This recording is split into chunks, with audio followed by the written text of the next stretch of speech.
Yn gyntaf, ar am.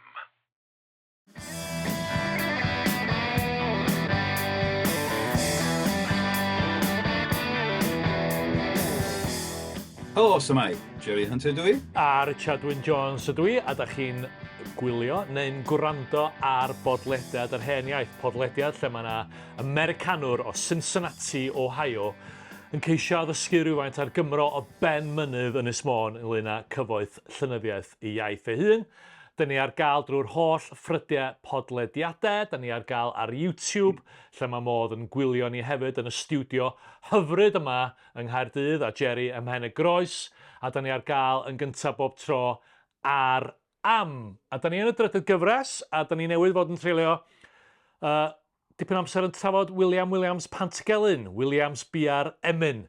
Lle da ni'n mynd heddiw, Jerry? Wel, cyn i ni ymadael â Williams Pantycelyn, o'n i'n meddwl fynd ar ôl rhywbeth nes di sylwedd efo, rhywbeth nes di godi dyr i gwir wrth ddarllen chydig o'i waith, a nes di dweud bod na lediaeth mewn ffordd, bod ti'n gweld, ges ti dy daro gan ffaith bod y iaith mor anffurfiol o weithiau. Yeah. Ac felly meddwl, mae'n bwynt diddorol iawn o ystyried i ddylanwad. Felly meddwl am rhywbeth chydig bach yn anarferol yn mynd ymlaen trwy hanes ychydig bach. Nathon ni o'r blaen, y gyfres gynta o'r drafod, y traddodiad Arthuraidd, y bennod am Gad Gamlan, y frwydr apocalyptaidd yna, yn y chwedl Arthuraidd, a mynd trwy hanes. So mae rhywbeth chydig bach yna, i ryw radda, mynd o oes Pantycelyn ymlaen ar y ugeinfed ganrif ac yn y blaen. Ond mae rhywbeth ddedodd Saunders Lewis gan gofio beth ydys ti tro dwytha. A Saunders Lewis neu llyfr hyn o ddiddorol am Pantycelyn. Llyfr ffantastig.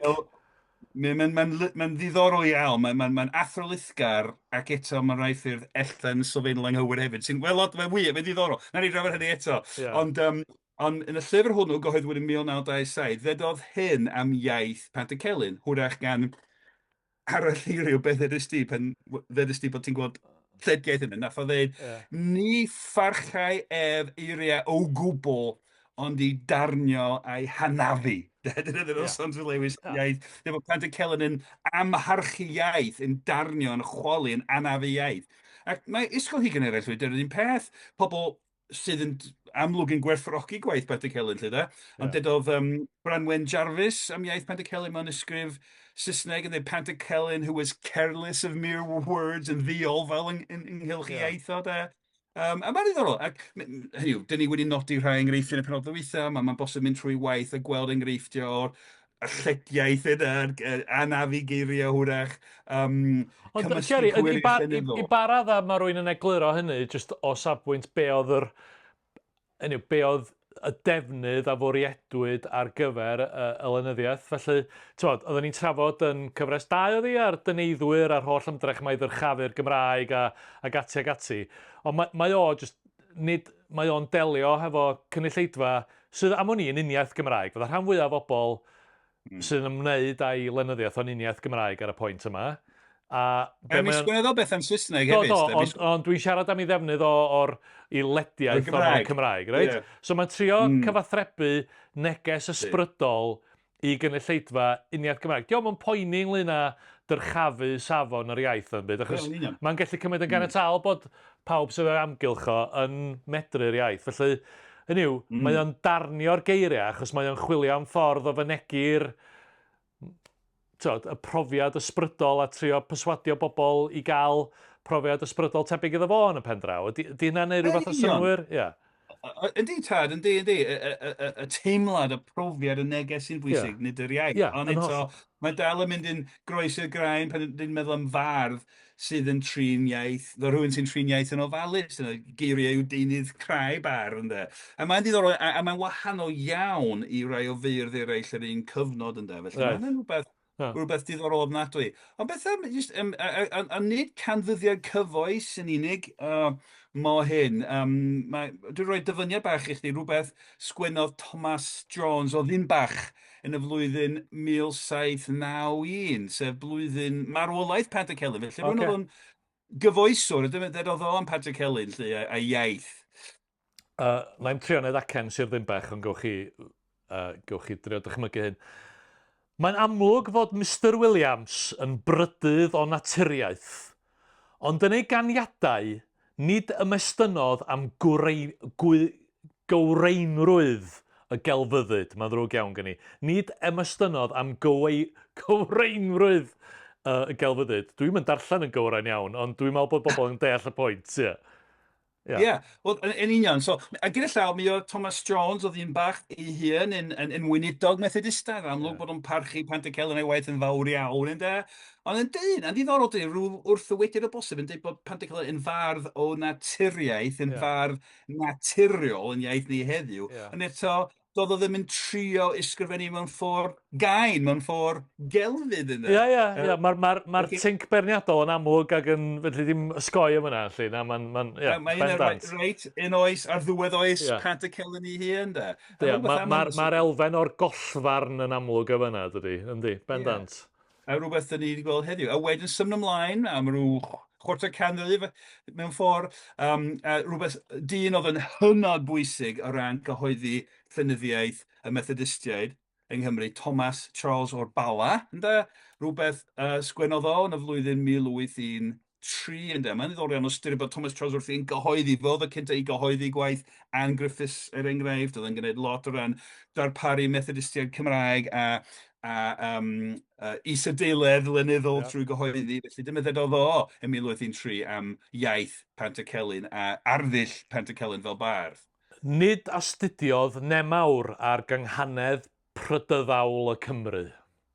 Yn union. A mae hynny'n rhaid bwysig yn dod at hyn, nid yn unig iaith Pantycelyn, ond hefyd i gyfrwng fel bardd, y ffaith bod i emynnau gyd wrth gwrs ar fesur y rhydd, fesur y syml iawn, gymharol ddi addurn i fod o'n defnyddio technegau barddol fel dyn ni wedi nodi lle. Ac mi gefnodd yn gyfan gwbl ar y gynghanedd, os oedd o'n dall y gynghanedd siwbod gyda rhyw a mae hynny'n ddiddorol, achos un o'r pethau sy'n rhyfeddol am lenyddiaeth Gymraeg, a dwi wedi deud hyn droion yn y cyfresu eraill, y ffaith bod y traddodiad llenyddol Cymraeg yn draddodiad, a di'n gallu olrhain y trwy, bod i grym a'i allu parhad bod cymdeithas wedi newid gymaint gweithio'r holl heriau ddath i ran beirdd Cymraeg wrth i gymdeithas newid, colli nawdd a pethau newid, Ond mae hoffter y Cymru o'r gynghanedd yn rhyfeddol a'r mesur y caeth. Meddwl amdano fo, rhywbeth dwi'n rhyfeddio hyd, achos dwi'n Americanwr ydw i, fel ti'n deud, o ddechrau pob un bennod o'r podlediad. Gallai newid os ti isio, Jerry, allai di fod o rhywbeth arall os ti isio. Wel, Cymro dwi'n wedi ddewis arall sy'n gyda'i. Ond, ti'n gwybod, o ddifriwan, pan ddechreuais i ddysgu lot am lenyddiaeth Gymraeg, o'n i'n jyst rhyfeddu at y ffaith bod y mesurau caeth a'r gynghanedd mor hir hwydl. Mesurau a dull hynod gymleth o ysgrifennu barddoniaeth ddechreuodd yn yr oesau canol a mesurau fel y cywydd a'r englyn unolinion sydd wedi parhau hyd heddiw mae'n llawer iawn o feirdd heddiw yn cyfansoddi cywyddau ac englunion ac ym mhob cyfnod ers hynny. So oedd na, ydy hwn yn gwestiwn anheg, oedd na emynwyr oedd yn o ran yr diwygiad Methodistaidd ac o ran yr bobl ddari ddod, oedd na rai ohonyn nhw yn fwy ymwybodol ac yn gwneud pethau oedd yn fwy cydnaws ar traddodiad yna, neu oedd yr diwygiad yn rhywbeth o ryw gefn ddeudwr a bod na ryw newid sylfaenol ar ôl hynny? Oedd na rhai oedd yn gallu cyngeneddu ac yn sicr wrth ni symud ymlaen i'r bedwerydd ganrif 15 a beirdd mawr neilltuol y cyfnod hwnnw. Mae yna bobl oedd yn Fethodistiaid ac yn anwybyddu'r byddai'n pobl oedd yn cyfansoddi emynydd ar fesur yr hyd fel Pantycelyn. Pobl fel Gwilym Hiraethog er enghraifft, ond hefyd pobl oedd yn cyfansoddi awdlau i gystadlu mewn swyddogau. Felly ni'n gweld hynny yn y traddodiad, ond does o ddim tystiolaeth o gwbl hyd y gwni bod Pantycelyn yn gwybod dim neu unrhyw ddiddordeb yn y gynghanedd. Ac i bwysleisio hynny, un o'r pethau oedd yn, fel mae Thomas Charles o Bala yn dweud, dim diddordeb yn y gynghanedd brydyddol Rhywbeth oedd yn mor nodweddiadol o'r Gymraeg a llenyddiaeth Gymraeg. I bwysleisio hynny eto, os mynd yn ôl yr ail gyfres yn y podlediad, pan oedden ni'n trafod y canu rhydd yn y cyfnod modern cynnar, canu rhydd, yn yr 11 ganrif 15 a'r 9 ganrif 15 ac o'n i sôn o ffaith bod yna rhyw fesurau newydd wedi dyfeisio, mesurau rhydd i feirdd gael cyfansoddi geiriau Cymraeg yw canu ar alawon Saesneg poblogaidd ynde. Yeah. A gan bod y caneuon, yr alawon yn dod o Loegr, doedd y mesurau Cymraeg ddim yn ffitio'n iawn, nag oedd Yeah. felly pobl yn cyfansoddi creu mesurau newydd i gael sgwennu geiriau Cymraeg ar gyfer caneuon estron mewn ffordd. Ond be ddigwyddodd gyda'r amser, dyn ni'n gweld beirdd Cymraeg yn yr ail ganrif 15 yn ywedig yn dechrau cyngeneddu y mesurau rhydd. Felly maen nhw'n troi mesurau estron rhydd yn fesurau cyngeneddol, nid yr hen fesurau caeth, fel yr hen ffurfio'r awdl a'r englynion cywydd ac yn blaen. Felly ni'n gweld bod hoffter y Cymru o'r gynghanedd mor ddwys ynde, mae'n methu helpu hynna. Felly mae'r ffaith bod Pantycelyn wedi cefnu yn gyfan gwbl ar y gynghanedd, dim diddordeb, yn rhyfeddol de, mae'n sy'n torri'r dim ots gyda, ydyn ni'n ddiddorol, piti na sgwennodd o rhywbeth amdano fo'n mewn rhyddiaeth yn egluro i agwedd. Yn rhywbeth diddorol iawn, rhywbeth oedd, wrth gwrs, oedd Thomas Parry fel ysgolhaig. Wel, mae yna ddyfyniad, mae yna gwbl o ddyfyniadau eraill ar fy ngwaith cartrau. Dyma Thomas Parry, rhyw dron gwahanol yr ugeinfed ganrif. Pantycelyn, gŵr na faliau ddim hyd y gellir barnu am lenyddiaeth ei wlad, am hen lenyddiaeth ei wlad. Ac yn sicr, ni bu'r llenyddiaeth honno oeddi dim dylanwad ar ei waith. Yn union. Felly, unwaith eto, so pan ni'n sôn am draddodiad llenyddol, wel, fel dydodd Thomas Parry fyna, doedd Pantycelyn ddim yn pwyni dim am hen lenyddiaeth yr iaith Gymraeg ynde, felly doedd o ddim yn fel sef o'n ymwybodol o draddodiad. Wrth gwrs mi oedd wedi darllen taith y Pererydd yn Gymraeg ac yn y blaen, ond eto, oedd o fel pe bai'n dechrau cyfnod newydd, anwybyddu'r gorffennol yn gyfan gwbl. Fel ydy'n disgwyl i ryw artist avant-garde radical, anghofio popeth sy'n digwydd, a jyst gwneud pethau ni ffwrdd i hun, de. A wedyn dyma ni Saunders Lewis, John Saunders Lewis, 1927. Williams yw'r bardd pwysicaf... Sori, mae'n ddrwg yn ei. Williams yw'r bardd pwysig cyntaf ar ôl y cyfnod clasurol, ac yr oedd ei philosophi ef, ei dyb am natur ac amcanion barddoniaeth yn groes i holl ddamcaniaetha'r estheteg Gymreig. Yn union. Dim yn ei, gyda'r dyfyniad yn y gan Saunders, ti'n wedi allan yn symud o'r iaith hyd at gynnwys gwaith Pantycelyn radda, themau, yr hyn mae'n ei drafod lle de. Nath ei drafod yn tro dwytha, drafod dylanwad Bunyan a thaith y Pereryn a'r Pantycelyn ag eraill, y ffaith bod Saunders Lewis ddim yn hoff o'r llyfr yna o gwbl ynde, ac yn gweld, achos Saunders yn gweld Pereryn Bunyan yn bereryn unig, ynysig ac unagolyddol de. Wel, sef protestanaidd ynde. I gael mynd yn ôl at fydolwg a Cred Saunders, oedd broblem Bunyan oedd bod o'n rhy protestanaidd o lawar. Ond pan mae'n sôn am yr estheteg Gymreig, mae'n sôn am estheteg sydd yn hysbysu barddoniaeth Gymraeg, sydd yn wneud a gwasanaethu'r gymuned trwy ganu mal i arweinwyr y gymuned a perchentiaeth ac yn y blaen hynny i gyd. A mae rhywbeth ddiddorol am hynna. Fe ddod i'r eisiau, mae'r llyfr Saunders Lewis yn Pantycelyn, y llyfr gyhoeddwyd yn 1927, mae'n llyfr athrolithgar, mae'n wych, mae'r meddwl ar waith yn rhyfeddol o wreiddio, ond eto mae'n sylfaenol anghywir mewn rhai ffyrdd hefyd, dwi'n meddwl. Pam ti'n dweud hynna, Jerry? Yn anghywir ym mha ystyr, felly? Wel, y ffaith bod o'n gweld, mae'n gweld Pantycelyn fel y bardd modern cynta, o bosib yn gywir mewn rhai ffyrdd, fel dyn ni newydd bwysleisio, anwybyddu'r traddodiad llenyddol yn gyfan gwbl. Ond eto, achos oedd yn pwysleisio profiad yr unigolyn, Pereryn wyf, ac rwy'n edrych dros y bryniau. Mae gyd amdana i, y llais sy'n siarad unigolyn yn lle trafod cymdeithas. Ond eto, mae Saunders yn gwybod, wrth gwrs, mi oedd o'n fabi wynidog yn neilltil ei hun, oedd yn gwybod yn iawn, ti'n fawr. Ond eto, mae fel sef o'n wrthnysig fyna, yn dewis anwybyddu ffaith gyd-destynol amlwg iawn. Ti'n ffaith bod yna wedi cyfansoddi yw canu fel rhan o addoliad torfol ynde. Felly, mae'r llais yn unigol, Pereryn wyf, rwyf yn edrych dros y bryniau pell, ond eto mae llawer o bobl yn cyd ganu y geiriau'r un pryd. Mae'n rhan o brofiad cymunedol de. Mae Saunders yn mynnu anwybyddu hynny radda helaeth iawn, trwy mynd i ganol be mae'n weld fel y philosophy sy'n yna de. Sy'n ddiddorol de. Ond hefyd, mae bach anheg, fel dwi'n ni bwysleisio droion ystod y Pennod dwytha, mi gyfansoddodd Pantycelyn gymaint o mynna, dros fil o mynna.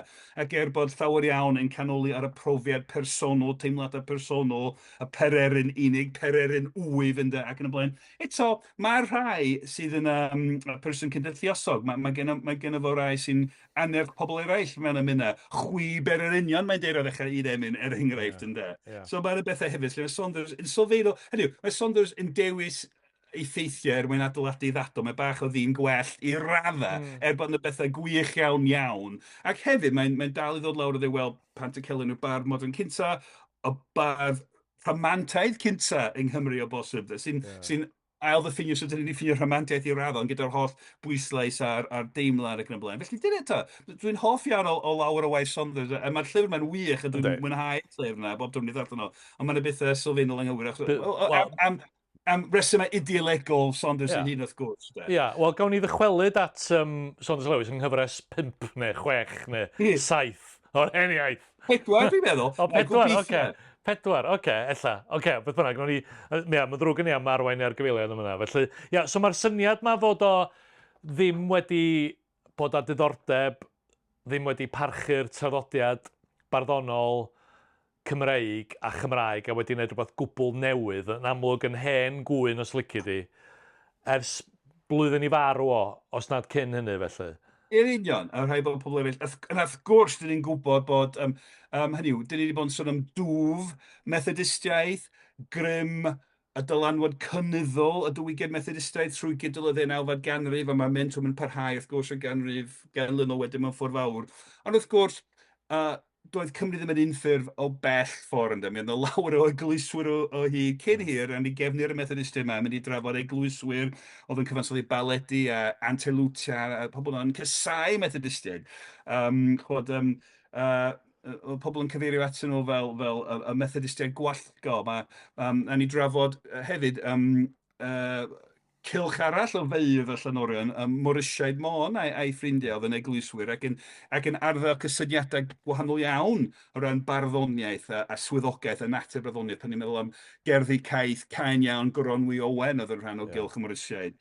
Ond unwaith pan oedd dwi'n crwydro wan, mae'n cefnogi beth ni'n dweud mewn ffordd pan oedd Gronwy Owen yn gweithio fel offuriad plwy yn Lloegr ac oedd Lewis Morris eisiau cael yn ôl yng Nghymru, gen i fod yn fardd mor bwysig yn ei olwg o lly, Gronwy, ac nath o sgwennu lythyr Lewis Morris at Esgob Bangor yn Saesneg, achos mae Sais oedd o, a gofyn iddo fo roi swydd yng Nghymru, yn esgobaeth Bangor i Gronwy Owen. Mae'n dweud, yn Saesneg, mae'n helpu i rwystro cynnydd The Mad Methodists, mae'n deud y bethau fel felly. Felly, ni gweld digon o amrwyaeth a pobl ar y pryd, ac mae'n siŵr gen i bod nhw yn dyfrio iaith y mynd Pantycelyn hefyd, fel yr oedden nhw yn gwgu ar syniadau y Methodistiaid a'i dillio o addoli'n sicr. Ond, yn iddyn nhw'n y cyfnod o ran amrwyaeth y cyfnod, bod Pantycelyn mor bwysig ac bod y mudiad yn tyfu ac yn y blaen ac yn dylanwadio lawr iawn o ymynwyr Methodistiaid eraill fel dyn ni wedi nodi. Mae'n bwysig pwysleisio bod amrwyaeth ar ran y canu caeth hefyd, bod y canu caeth yn parhau yn rymus iawn y deud y gwir. Ond y ddigon o gerddi caeth yn y cyfnod. Jyst i orffen i bwysleisio'r pwynt, sydd eto'n tanlinellu'r ffaith bod Pantycelyn wedi anwybyddu'r gynghanedd yn gyfan gwbl, wedi anwybyddu'r hen fysur y caeth. Ond jyst i gael ei nodi un enghraifft, a pe bai amser yn caniatáu sy'n gallu neillio Pennod gyfa i drafod gwaith Siemcyn Thomas Bardd o Gwm Du yn y De o'r Llewyn. Ddim nepell o Pantycelyn mewn ffordd yr un ardal. O leos o'r pwynt gogleddwyr fatha ni yn der. Ond mi yn y fardd arall ar Ifan Gruffydd o'r Tŵr Gwyn, oedd yn cyfansoddi mewn, yn y mesur y caeth ac yn cystadlu mewn rhyw fan, steddfodau, tafarn ac yn y blaen.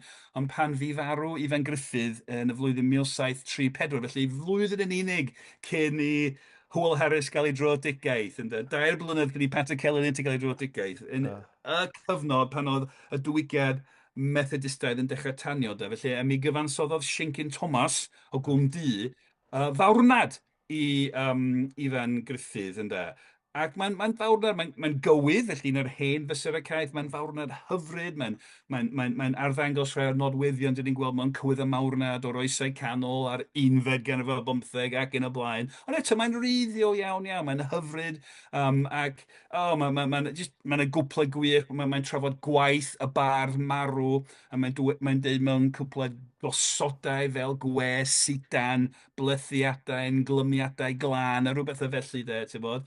Felly, yna ddigon o gywyddau, ddigon o englynion, digon o gerddi caeth, awdlan, achos gormwy o wyn ac ambell un arall.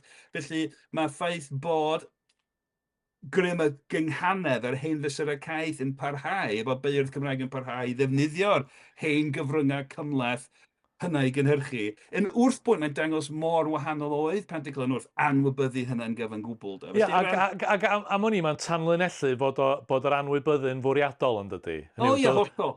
Bod o'n, am hynny, bod o'n amhosibl gwybod, ond mae'n ymddangos fel rhywbeth ymwybodol bron i ddweud, dwi ddim yn ei hyn.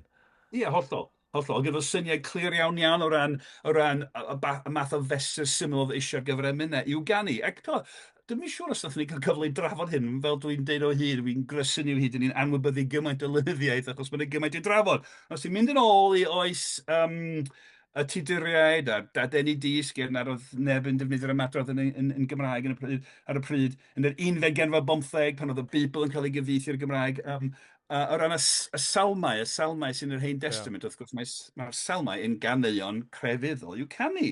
Ac oedd yna sawl cyfieithiad Cymraeg gwahanol o'r salmau yn yr 11 a'r 15 yn Gymraeg.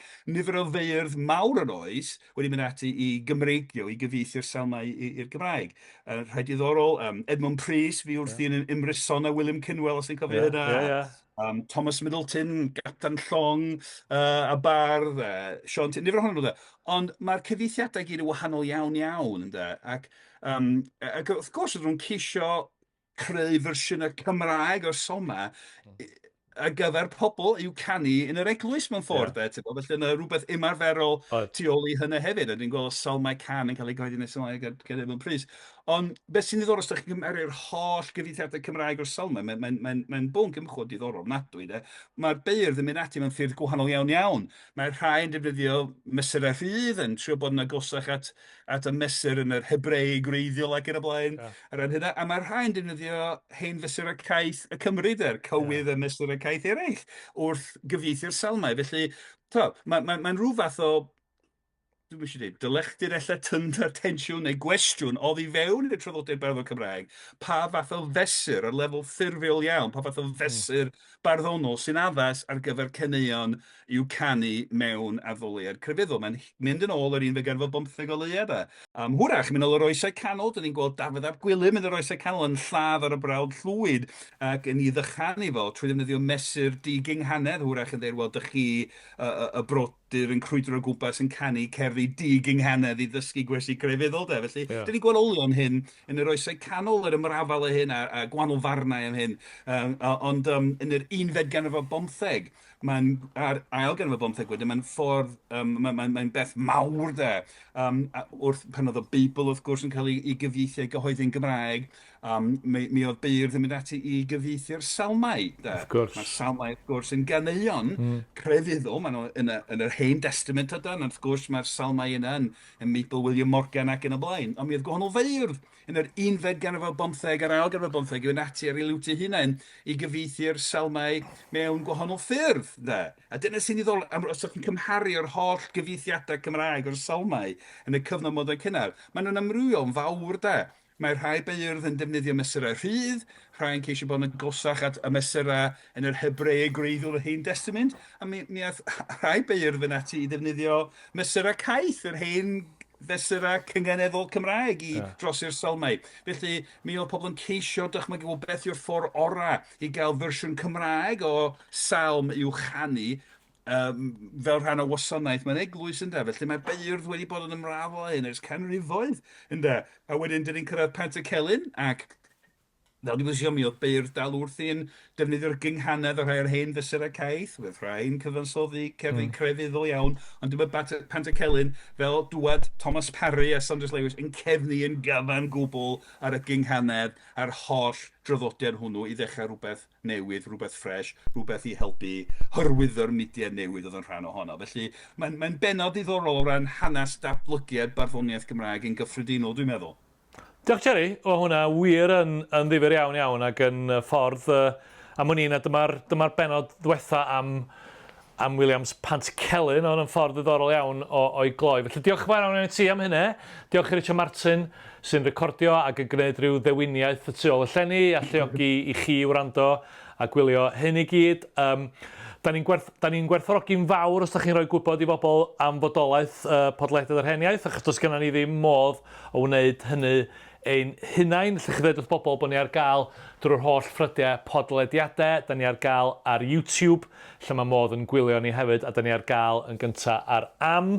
Mae Jerry'n darparu talfyriad Saesneg ardderchog o gwahanol benodau yma ar gyfer nation.gymru. Mae yna'n werth i'w darllen. Ac wrth gwrs, da ni'n chwilio am noddwr hael ar gyfer fersiwn Cymraeg o hyn rhyw dros. Dwi'n dal i ddeud o ym mhob pennod, ella fydd na rwy'n yn cysylltu efo ni.